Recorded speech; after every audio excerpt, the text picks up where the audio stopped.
Assalamualaikum warahmatullahi wabarakatuh. Alhamdulillah wassalatu wassalam ala rasulillah wa ala alihi wa man walah. Rabbi syrah li sadri wa yassir li amri wahlul 'uqdatam bil lisan yafqahu qawli. Subhanaka la ilma lana illa ma 'allamtana innaka antal alimul hakim. Amma ba'd. Segala puja dan puji kepada Allah, salawat serta salam kepada junjungan kita Nabi Muhammad sallallahu alaihi wasallam, para keluarga, sahabat, tabi'in serta seluruh umat yang selalu beristiqamah mengikuti sunnah-sunnahnya hingga yaumil qiyamah. Alhamdulillah, setelah kita mendirikan salat maghrib secara berjamaah, kemudian kita lanjutkan dengan mempelajari dan membahas syariat Rasul sallallahu alaihi wasallam. Semoga apa yang kita lakukan ini mendapatkan keridhaan dan keberkahan dari Allah Subhanahu wa taala. Amin ya rabbal alamin. Kembali kita akan melanjutkan pembahasan kita yang alhamdulillah pertemuan terakhir kita sudah kita katakan ketika seseorang meninggal dunia dan mereka masuk ke dalam alam kuburnya atau alam barzakh, mereka di dalam kuburnya ada yang menjadi raudhah min riyadil jannah, ada juga yang menjadi hufrah min khufari minan niran, ada yang menjadi lubang di antara lubang-lubang neraka, ada juga menjadi taman di antara taman-taman surga. Dan mereka menunggu di dalam kuburnya sampai datang yaumul qiyamah. Tentunya yang menjadi taman-taman surga, mereka akan mendapatkan kenikmatan yang belum pernah terlihat oleh mata, tidak pernah terpikir dan juga tidak pernah terbesit di dalam hati mereka.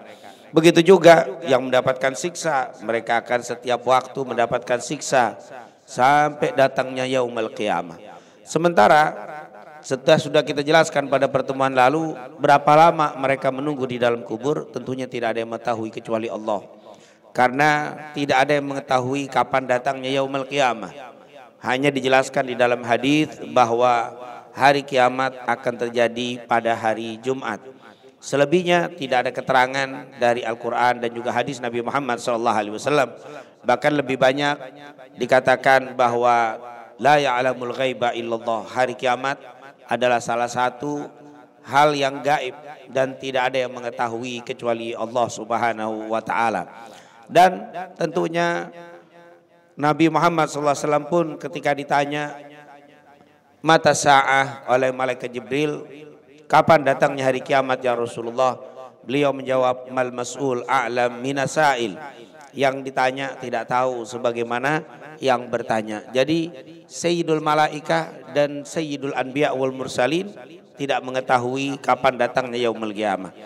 Apalagi kita. Tentunya semua makhluk Allah tidak ada yang mengetahui kapan datangnya hari kiamat. Yang mengetahui hanyalah Allah Subhanahu wa taala. Dan tentunya sudah kita jelaskan berapa lama tidak ada yang mengetahui bagaimana keadaan mereka, tergantung apa yang mereka lakukan. Dan selama itu sebelum datangnya hari kiamat, tentunya bagaimana dengan ruh mereka yang sudah digambarkan dari riwayat Barra bin Azib bahwa ahli kubur masuk ke dalam kuburnya bukan hanya dari segi jasadnya saja, tetapi juga ruh bergabung. Jadi mereka hidup seperti kita hidup, seperti manusia hidup, hanya saja alamnya berbeda, yaitu alam barzakh. Sebagaimana kita jelaskan bahwa kita menghadapi alam ini ada yang mengatakan yaitu sampai 4 alam. Yang pertama alam arwah, kemudian alam janin, kemudian alam dunia dan alam akhirat. Ada yang mengatakan alam 4 itu tidak dimasukkan ke dalamnya alam arwah, tetapi alam janin, alam dunia, alam kubur dan juga alam akhirat. Ini tentunya berkaitan dengan alam ini, maka para ulama sepakat atau kebanyakan para ulama mengatakan bahwa mereka setiap fase itu, baik fase janin, fase dunia, fase kubur dan fase akhirat, dengan ruh dan jasad. Dengan ruh dan jasad. Karena ada juga yang berpendapat di alam kubur itu hanya jasad saja, tidak ada rohnya. Tetapi kebanyakan para ulama dari ahli sunnah wal jamaah, kita hidup di alam janin dengan ruh dan jasad. Waktu kita hidup di dunia dengan ruh dan jasad. Waktu masuk ke alam kubur dengan ruh dan jasad. Begitu juga waktu di yaumil qiyamah juga nanti dengan roh dan jasad. Dan ada penjelasan dari para ulama, walaupun mereka sudah di dalam kubur, nanti masih berhubungan dengan mereka yang ada di alam dunia. Ini kalau dijelaskan oleh para ulama, alaqah baina arwah, yaitu hubungan antara ruh al-ahya, yaitu yang masih hidup, yang maksudnya yang hidup ini adalah kehidupan dunia, wal amwat, dan orang yang sudah meninggal. Dijelaskan oleh para ulama ada hubungan antara ruh yang hidup seperti kita masih di bumi dan hubungan dengan ruh orang yang sudah meninggal, tidak putus tetapi masih tetap ada hubungannya. Dijelaskan oleh para ulama tentunya secara detail bagaimana ruh itu sendiri sudah dijelaskan dalam surat Al-Isra ayat 85, wa yas'alunaka 'anir ruh qulir ruh min amri rabbi. Mereka bertanya kepadamu wahai Nabi Muhammad tentang ruh, katakan tidak ada yang mengetahui tentang ruh secara pasti, secara detail kecuali Allah Subhanahu wa taala. Wa ma utitu minal ilmi illa qalila, dan aku tidak berikan kepada kalian ilmu kecuali sedikit. Artinya tidak ada yang mengetahui secara jelas bagaimana perincian tentang ruh. Tetapi ada beberapa hadis yang menjelaskan perjalanan ruhnya. Perjalanan bukan ruhnya. Kalau ruhnya ini tentunya definisi para ulama banyak berbeda karena memang tidak ada secara teks, secara nas dari Quran dan hadis yang menyebutkan ruh itu bagaimana. Tapi secara garis besar ada yang mengatakan pertama penciptaan ruh sudah ada sejak Nabi Adam alaihi salam. Disebutkan dari hadis Abu Hurairah radhiyallahu an, Rasulullah bersabda, "Lamma khalaqallahu Adam," ketika Allah menciptakan Nabi Adam, masaha dhahrahu, Allah mengusap punggungnya. Ini tentunya ketika kita bicara bab-bab seperti ini jangan dibayangkan Allah memiliki tangan kemudian mengusap dengan apa? Telapak tangannya. Ini laisa kamitslihi syai'. Allah tidak sama dengan apapun. Allah tidak sama. Karena kalau kita samakan nanti akan mengandung kemusyrikan. Karena ketika kita katakan Allah tidak sama dari bentuk, tidak sama dari perbuatan, semuanya beda. Itu yang disebut apa? Tauhid, atau yang disebut dengan tauhid ini berbeda karena dia satu-satunya yang berbeda. Laisa kamitslihi syai'. Allah melihat, kita melihat, tapi tentunya beda melihatnya. Jangan disamakan seperti kita melihat. Allah Maha Sami, mendengar, basir. Allah melihat, Allah mendengar, tapi jangan disamakan Allah mendengar seperti kita mendengar dengan apa? Dengan telinga kita. Allah melihat, kita melihat, tapi berbeda. Itu yang namanya bahwa tauhid itu yang begitu. Allah satu-satunya. La ilaha illallah. Kata-kata la ilaha meniadakan dari zatnya, meniadakan dari sifatnya. Tidak sama dengan kita. Allah melihat, kita melihat, tapi jangan disamakan kita melihatnya dan Allah dengan melihatnya kita sama, berbeda. Allah juga berbicara dengan Nabi Musa. Wa kallamallahu Musa taklima. Allah berbicara dengan Nabi Musa, tapi jangan dibayangkan berbicaranya seperti bicara kita. Kalau berbicara tentang Allah berbeda. Dengan kaidah tadi laisa kamitslihi syai' wa huwas samiul basir. Allah berbeda dengan apapun. Yang namanya makhluk dengan kholik tentunya berbeda. Makhluk yang diciptakan, kholik yang menciptakan. Yang diciptakan dengan yang menciptakan tentunya beda. Kalau yang diciptakan sama dengan yang diciptakan, ini tentunya sudah melanggar aturan tauhid. Ini yang disebut dengan syirik. Kita tidak boleh mengatakan atau menyamakan. Jadi intinya Allah hidup, kita hidup, tapi beda. Allah berbeda dengan kehidupan kita. Kita ada matinya. Allah hayyun la yamut. Kita ada awalnya, Allah tidak ada awalnya, dan seterusnya. Semua harus kita pahami.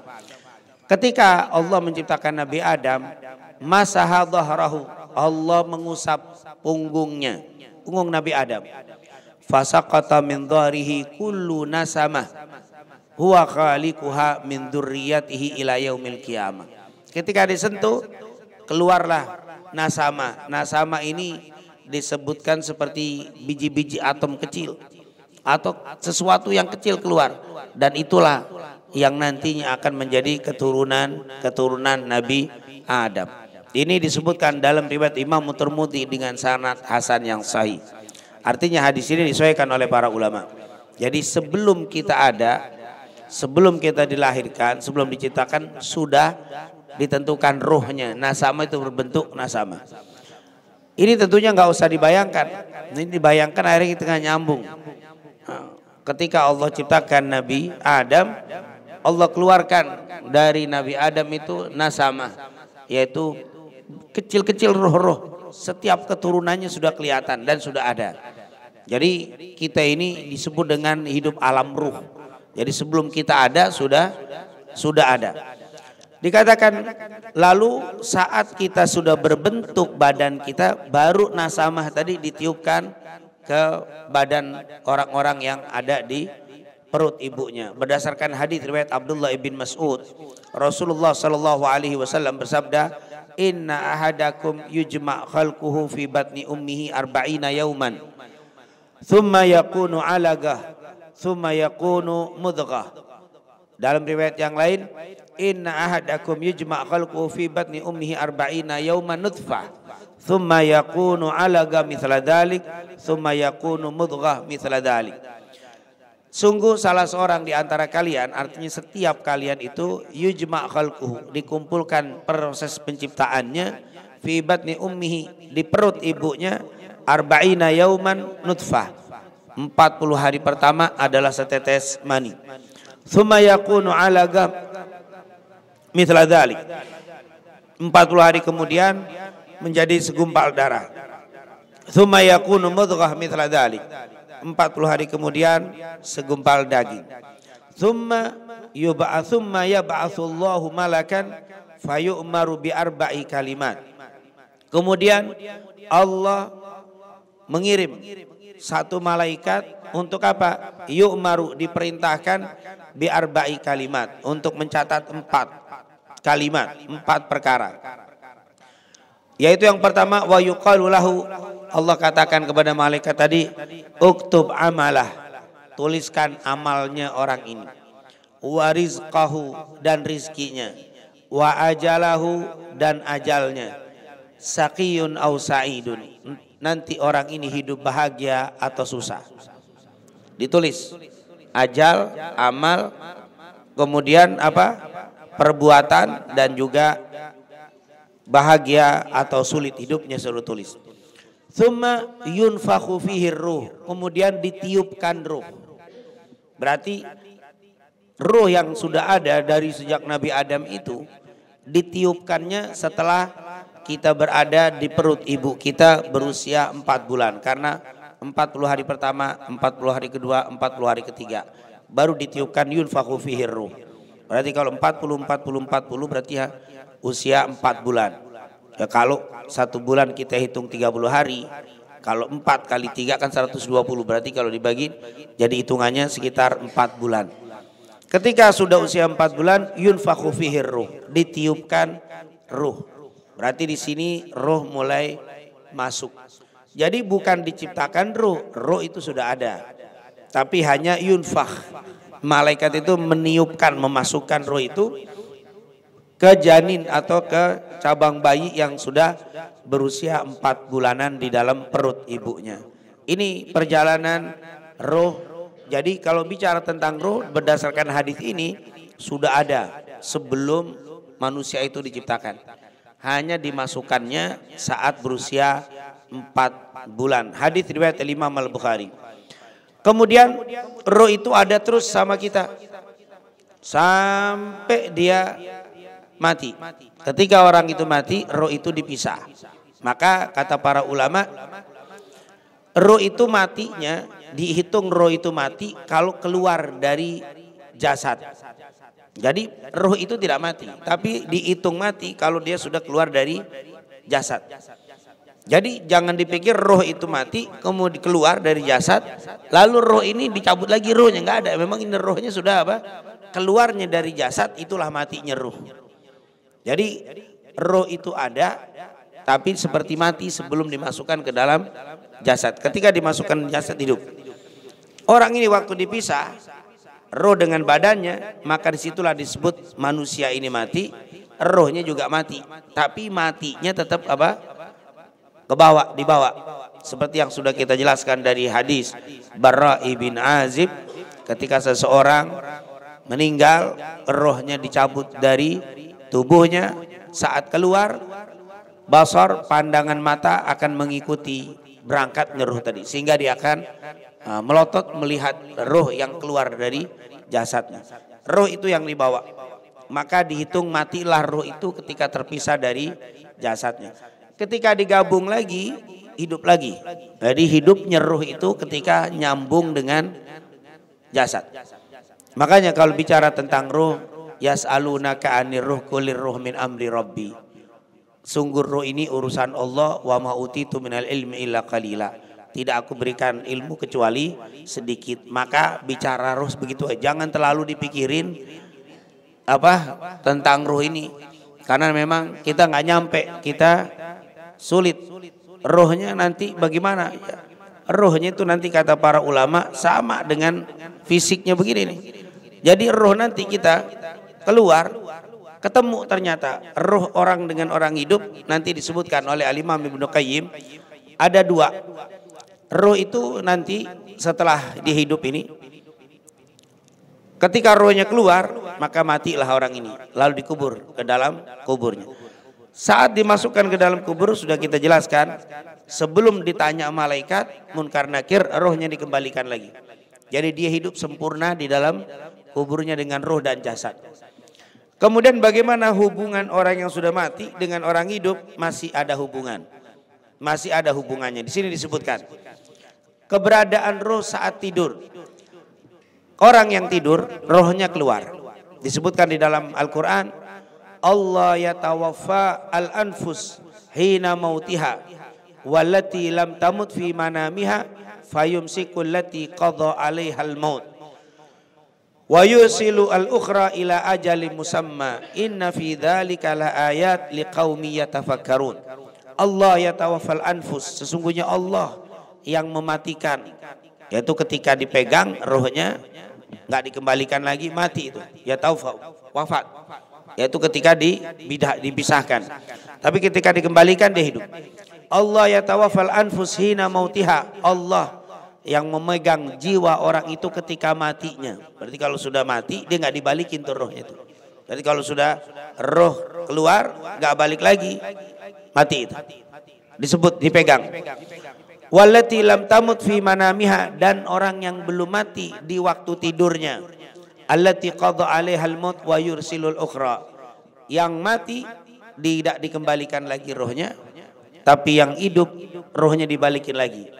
Jadi menurut ayat ini matinya roh itu kalau sudah keluar dari jasadnya. Tapi kalau dia balik lagi berarti hidup. Jadi orang yang tidur itu rohnya keluar. Hanya saja ketika bangun lagi, rohnya balik lagi, dia bisa bangun lagi. Sementara orang yang mati sudah keluar, nggak dikasih balik lagi oleh Allah Subhanahu wa ta'ala. Jadi orang yang tidur itu dalam keadaan mati. Hanya saja waktu hidup, waktu dia bangun berarti rohnya masih diizinkan kembali oleh Allah Subhanahu wa ta'ala. Oleh karena itu orang yang tidur selalu membaca Bismika Allahumma ahya. Lihat, Bismika Allahumma ahya, ya Allah dengan namamu aku hidup. Wa bismika amut, dan dengan namamu aku mati. Tidur, mati itu. Ketika dikembalikan rohnya pagi-pagi dia bangun, maka bacaannya Alhamdulillahilladzi ahyana ba'dama amatana. Segala puji bagi Allah yang telah menghidupkan aku kembali setelah mematikan. Berarti orang tidur itu mati. Dikatakan orang tidur itu mati. Makanya karena dia mati, kalau dia kelewatan sholat nggak dosa karena ketiduran. Tapi jangan tiap subuh ketiduran mulu. dibilang nih mati ketiduran itu. Artinya mungkin sekali waktu ada orang yang kecapean pulang kerja dari kantor maghrib sampai di rumah lalu dia baru duduk sebentar atau di jam 5:30 nyampe di rumah dia istirahat sebentar duduk nungguin maghrib, kecapean tiba-tiba bangun-bangun jam 8. Sangat mungkin karena orang lelah capek, maka saat bangun jam 8 dia tidak dosa. Karena dia waktu dia tertidur itu seperti orang mati. Dia nggak kena hukum. Hanya tetap dalam ilmu fikih wajib diqadha. Artinya harus didirikan sholat. Tapi dia meninggalkan dalam artian ketiduran tadi tidak dosa. Nah ini tentunya kenapa? Orang mati. Dikatakan maka saat kita bangun alhamdulillahilladzi ahyana ba'dama amatana wa ilaihi an-nusyur. Segala puji bagi Allah yang telah menghidupkan kami kembali setelah mematikan kami. Maka para ulama ketika kita lihat amalan-amalan yang dianjurkan untuk dibaca saat orang mau tidur itu sebenarnya amalan-amalan kematian. Di antaranya kalau mau tidur disuruh banyak baca atau setiap mau tidur disuruh baca surat Al-Muluk. Karena kalau kita baca fadilah surat Al-Muluk untuk melapangkan kubur. Dianjurkan bacaan Al-Muluk itu sebelum tidur di waktu malam. Salah satunya amal disuruh baca surat Al-Muluk dari awal sampai akhir 30 ayat ya. Tapi pendek-pendek tabarakalladzi biyadihil mulku wa huwa ala kulli syai'in qadir. Itu amalan kalau kita lihat fadilah surat Al-Muluk dari hadis-hadis Nabi untuk melapangkan kuburan saat kita meninggal dunia. Siapa yang waktu meninggal dunia di kuburnya dilapangkan oleh Allah, dihilangkan fitnah kubur, dibikin lapang luas, terang, maka banyaklah membaca surat Al-Muluk, terutama sebelum tidur di waktu malam. Kenapa? Karena malam itu tidur itu adalah kematian. Maka di situ sama. Amalan-amalan yang berkaitan dengan kubur adanya dianjurkan untuk sebelum tidur karena memang tidur itu adalah mati.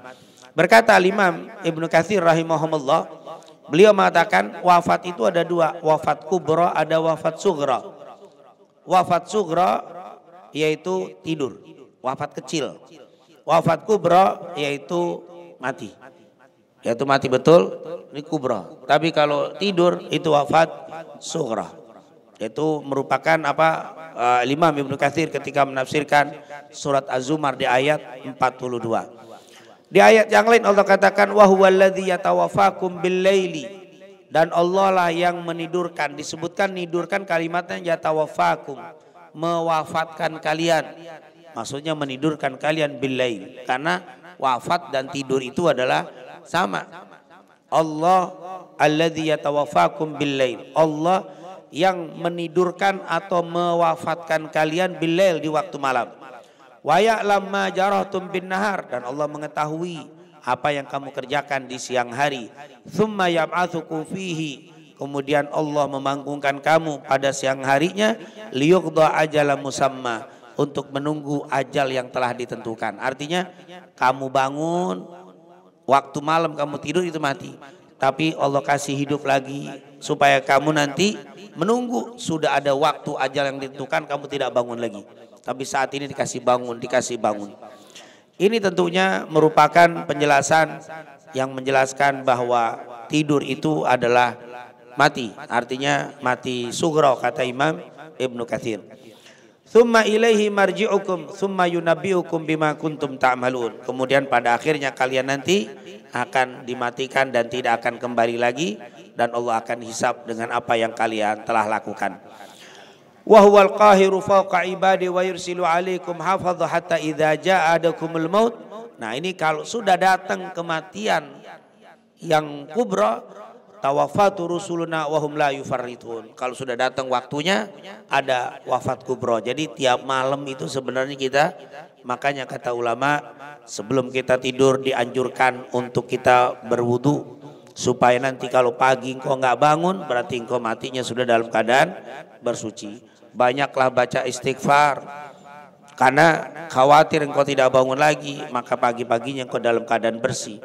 Bacalah surat Al-Muluk, supaya nanti kalau engkau tidak bangun ternyata kuburmu diluaskan oleh Allah Subhanahu wa ta'ala. Para ulama salaf tidak ada yang tidur di malam hari, semuanya kecuali dalam keadaan berwudu. Bahkan Sulaiman ibn Mihran yang namanya A'mas, salah satu perawi hadis Rasul sallallahu alaihi wasallam yang meninggal pada tahun 141 Hijriah itu, beliau itu buta. A'mas ini buta.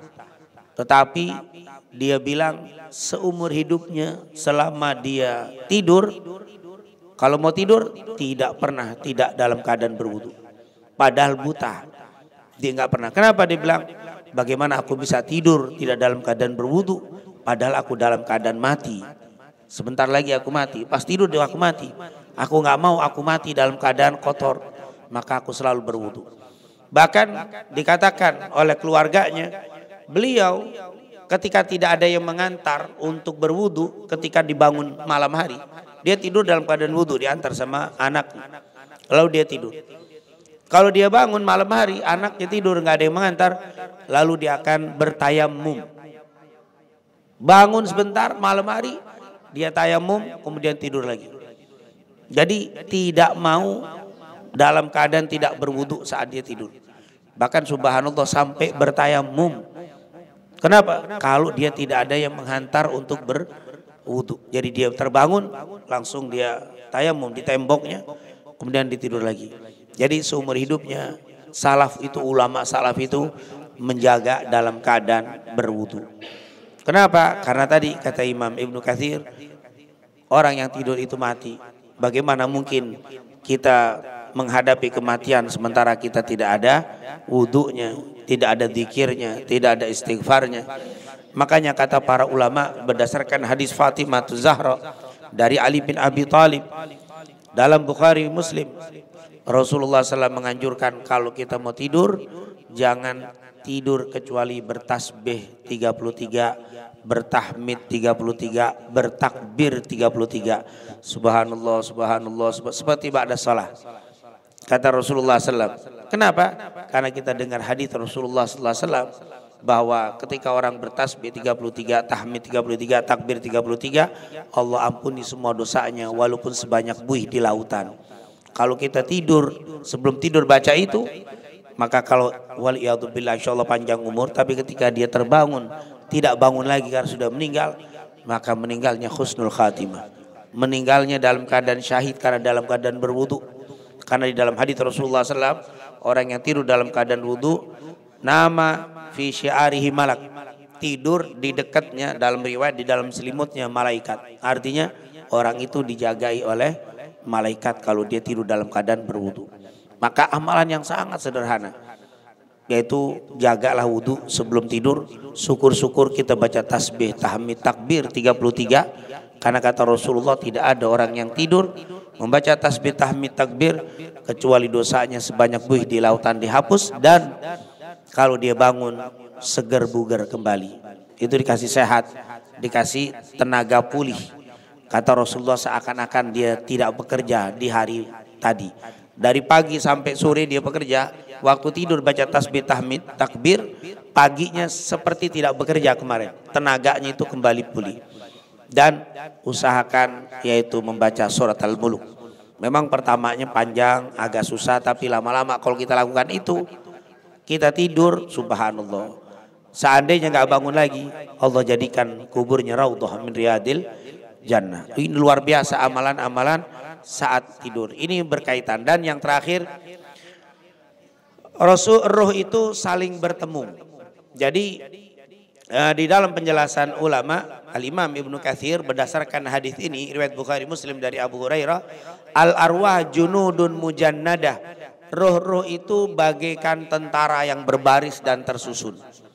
Fama ta'arafa minha ihtalaf, dan jika saling mengenal maka ihtalaf, dia akan bersatu berkasih sayang.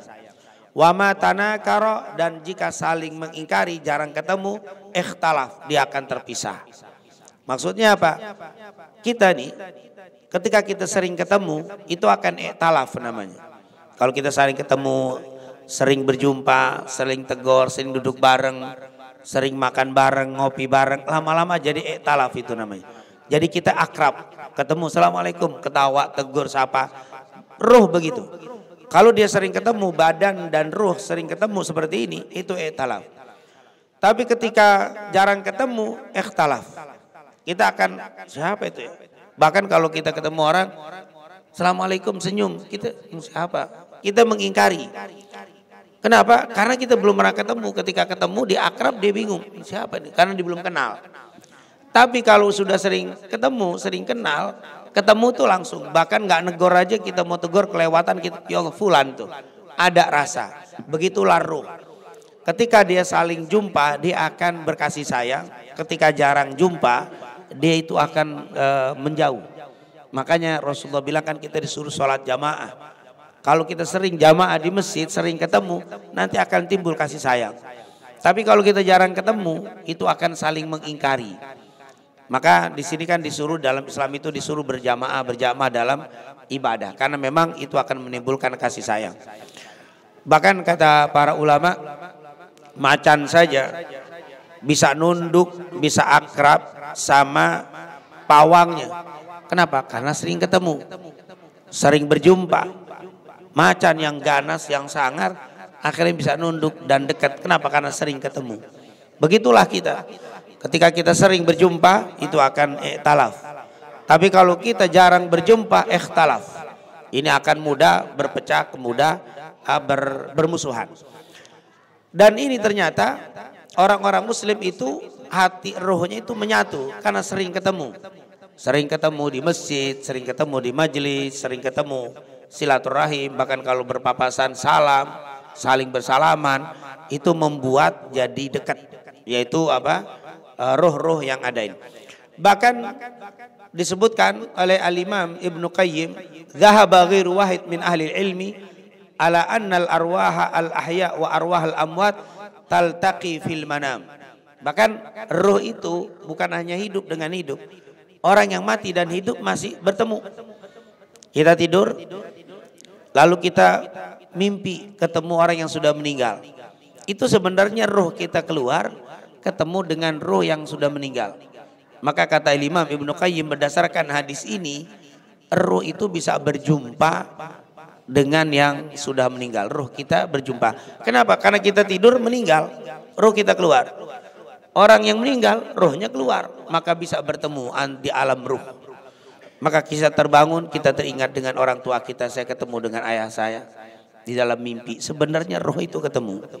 Kata para ulama itu rohnya betul ketemu. Bahkan juga kata Ibnu Qayyim, roh meninggal dengan orang yang masih hidup bisa bertemu, bisa berjumpa rohnya. Atau orang yang hidup dengan orang hidup. Teman kita, saudara kita jauh tinggalnya di mana nih? Di daerah fulan. Kita di Jakarta. Lalu kita tidur bermimpi ketemu si fulan. Itu sebenarnya roh ketemu dengan roh. Itu roh ketemu. Jadi kata Imam Ibnu Qayyim, roh itu masih bisa berhubungan antara roh dengan roh. Kalau jasad sudah putus, ketika dikubur selesai. Tapi kalau roh itu tidak terbatas. Orang hidup bisa bertemu dengan rohnya orang sudah meninggal. Orang hidup bisa berjumpa dengan orang hidup. Saudara kita tinggal di Mekah, saudara kita tinggal di Inggris, kita mimpi ketemu. Itu sebenarnya roh ketemu. Akhirnya nanti akan berkasih sayang itu ketika ketemu. Boleh jadi pas gitu ditelepon, ya Allah saya kangen, saya ketemu dalam mimpi, saya berjumpa. Itu ikhtilaf namanya. Dia akan menjadi bersatu, berjumpaan. Walaupun badan tidak berjumpa, tetapi roh berjumpa akan menumbuhkan ikhtilaf. Itu akan menjadi suka, menjadi kangen, menjadi akrab. Walaupun hanya lewat mimpi. Sebenarnya bukan lewat mimpi biasa. Itu namanya kata Imam Ibnu Qayyim, iltiqaul arwah. Pertemuan, perjumpaan arwah. Jadi roh itu bisa berjumpa. Yaitu orang hidup dengan orang sudah meninggal. Atau orang meninggal, orang hidup dengan orang hidup. Ini disepakati kata Al-Imam Ibnu Qayyim, dhahaba ghairu wahid min ahlil ilm. Artinya banyak sekali ulama yang berpendapat seperti ini. Salah satu sebagai penutup, peristiwa Thabit ibn Qais. Thabit ibn Qais adalah salah seorang sahabat yang sudah dijamin masuk surga oleh Rasulullah Sallallahu Alaihi Wasallam. Ketika terjadi peperangan Yamamah, ini tentunya kejadian setelah meninggalnya Rasul Sallallahu Alaihi Wasallam. Kita tahu sebelum meninggalnya Nabi ada seorang nabi palsu yang namanya Musailamah At-Tamimi. Kemudian disebut oleh Nabi Al-Kadzab. Karena waktu itu Nabi dikabari, ya Rasulullah, di Bani Tamim katanya ada seorang Nabi. Kata Rasulullah, siapa nama? Musailamah. Ya, Musailamah Al-Kadzab. Jadi Al-Kadzab itu dari Nabi. Itu Nabi palsu kata Rasulullah SAW. Dan setelah meninggalnya Rasul, maka terjadilah peperangan untuk memerangi Nabi palsu ini agar mereka bertaubat. Ternyata mereka mengadakan perlawanan dan terjadilah perang.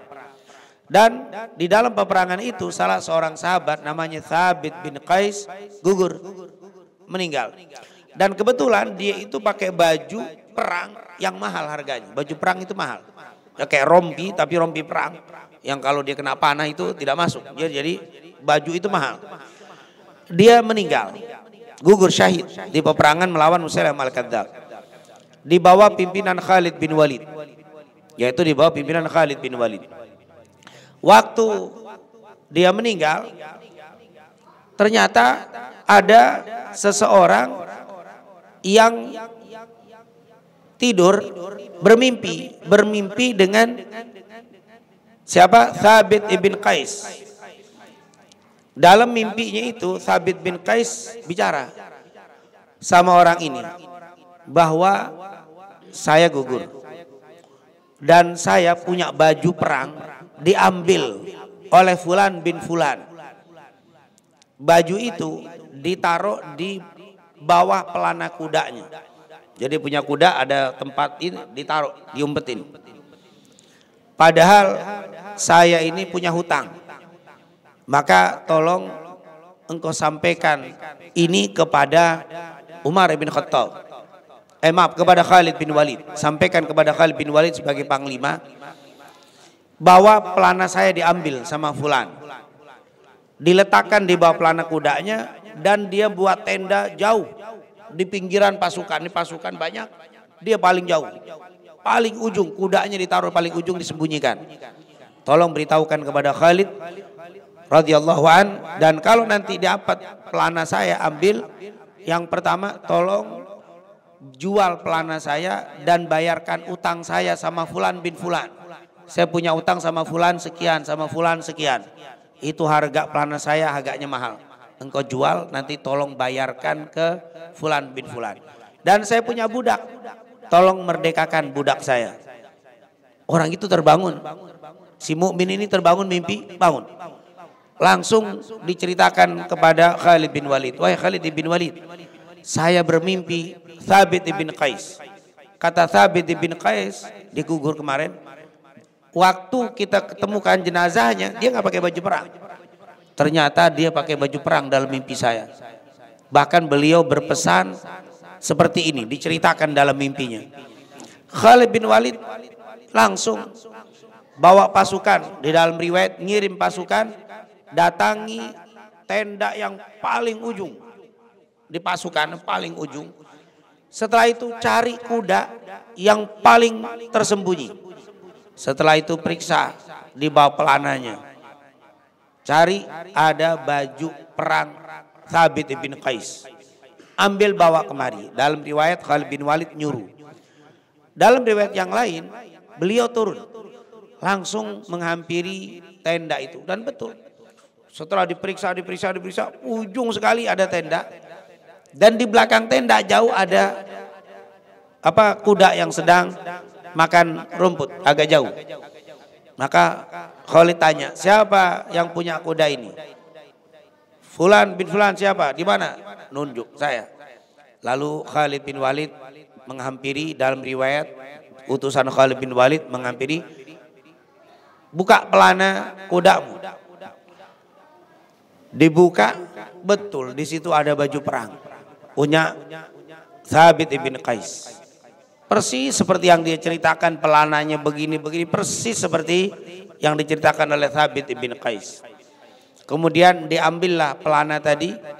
Kemudian Khalid bin Walid setelah itu sepulang dari peperangan masuk kota Madinah, dia jual pelananya tadi. Setelah dijual, dia panggil Fulan bin Fulan. Apakah betul Thabit bin Qais punya utang dengan sekian? Iya. Ini catatannya, dia punya utang sekian. Dibayar. Panggil lagi fulan. Apakah betul Thabit bin Qais punya hutang denganmu? Iya. Hutangnya sekian-sekian. Dibayar. Setelah dibayar semuanya, dipanggil budaknya Thabit bin Qais. Kamu merdeka, dimerdekakan oleh tuanmu. Ini hadis, ini cerita disebutkan dalam hadis Bukhari. Artinya ini cerita bukan cerita dhaif. Ini cerita diceritakan oleh para ulama, baik di dalam kitab Baihaqi, Al-Imam Al-Busiri dan yang lainnya, sepakat cerita ini merupakan kisah yang sahih. Ini menunjukkan bahwa orang yang meninggal dengan orang yang hidup, rohnya itu masih berhubungan. Tapi ketemunya yang mukmin ini tidur, mimpi ketemu Thabit bin Qais. Artinya rohnya Thabit bin Qais ketemu dengan rohnya fulan ini, si mukmin. Lalu dicerita roh dengan roh. Pas sadar, balik bangun, dia ingat, dia ceritakan. Dan Khalid bin Walid tidak mengingkari, itu enggak. Karena mereka pemahaman sahabat, roh itu setelah meninggal, orang itu setelah meninggal enggak dianggap hilang begitu saja. Mereka masih ada hubungan dengan kita. Baik hubungan lewat doa-doa kita atau hubungan di saat kita tidur bertemu dengan mereka. Jadi ketika kita tidur lalu bermimpi ibu kita, itu betul roh bisa bertemu dengan ibu kita yang sudah meninggal, ayah kita, kakek kita.